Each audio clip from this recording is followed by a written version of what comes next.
శ్రీమాత్రే నమః. భగవద్బంధువులందరికీ కూడా నమస్సుమాంజలి. ఈ రోజున నేను చెప్పబోయే విషయం ఏంటంటే కనుక, రాహుకాలము దుర్గాదేవికి ఎందుకు ప్రీతికరమని చెప్పుతూ ఉన్నాను. ఆ కరుణామూర్తి కల్పవల్లి దుర్గాదేవి ఎవరైతే మనసా వాచా కర్మణ ధ్యానిస్తూ పూజిస్తూ అర్చిస్తూ ఆచరిస్తూ ఉంటారో ఆ జగదీశ్వరి యొక్క కృపకు పాత్రలవుతూ ఉంటారు. తొందరగా శీఘ్రంగా కరుణించే తల్లి దుర్గాదేవి. అందులో శుక్రవారము రాహుకాలంలో ఆ అమ్మవారిని పూజించిన నిమ్మకాయ దీపాలు పెట్టినా కూడా ఆ అమ్మవారు తొందరగా కరుణ చూపెడుతూ ఉంటుంది. రాహుకాల దీపము ఆ అమ్మవారికి చాలా చాలా ప్రీతికరమైందన్నమాట. ఎలా చేసుకోవాలంటే కనుక, ఒక ఇస్తరాకు తీసుకొని అందులో పసుపు రాసి ముగ్గు పెట్టి గౌరీదేవిని చేసి 2 తమలపాకులు పెట్టి బెల్లం ముక్క నైవేద్యం పెట్టి 5 నిమ్మకాయలు తీసుకుంటే కనుక కట్ చేస్తే 10 చిప్పలు అవుతాయి. 9 చిప్పలు రసం తీసి దొప్ప ఉల్టా చేసి దాంట్లో ఆవు నెయ్యి పెట్టి పువ్వు ఒత్తులు పెట్టి దీపారాధన చేయండి.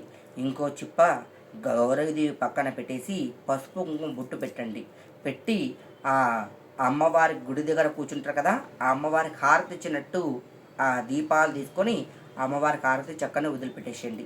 పెట్టి మనసా వాచా కర్మణ ధ్యానించండి. మీకు దంపతుల మధ్య అన్యం లేకపోయినా, సంతాన విషయంలో ఏమైనా చికాకులు ఉన్నా కూడా, ధన విషయంలో కానీ, గృహం నందు ప్రశాంతంగా లేకున్నా కూడా ఈ దుర్గాదేవి రావుకాల పూజ జరిపించుకుంటే కనుక మీకు ఎంతటి సమస్య ఉన్నా కూడా ఆ కరుణామూర్తి తీరుస్తుందన్నమాట.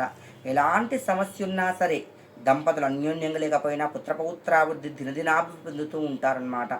కాబట్టి ఎవరైతే దుర్గాదేవిని మనసా వాచా కర్మను ధ్యానిస్తూ పూజిస్తూ అర్చిస్తూ ఆచరిస్తూ ఉంటారో ఆ దుర్గాదేవి కృపకు పాత్రలు కాగలరు. అంతేకాకుండా శుక్రవారమైన, మంగళవారమైన, ఆదివారమైనా కూడా ఆ అమ్మవారి దీపారాధన చేసుకోవచ్చు, రావుకాల పూజ చేసుకోవచ్చు. ఎలా సమయం అంటే కనుక, శుక్రవారం అయితే కనుక 10:30 నుండి 12 లోపు, మంగళవారం అయితే కనుక 3 నుండి 4:30 లోపు, ఆదివారం అయితే కనుక 4:30 నుండి 6 లోపు చెయ్యండి. ఆ అమ్మవారి కృపకు పాత్రలు కాండి.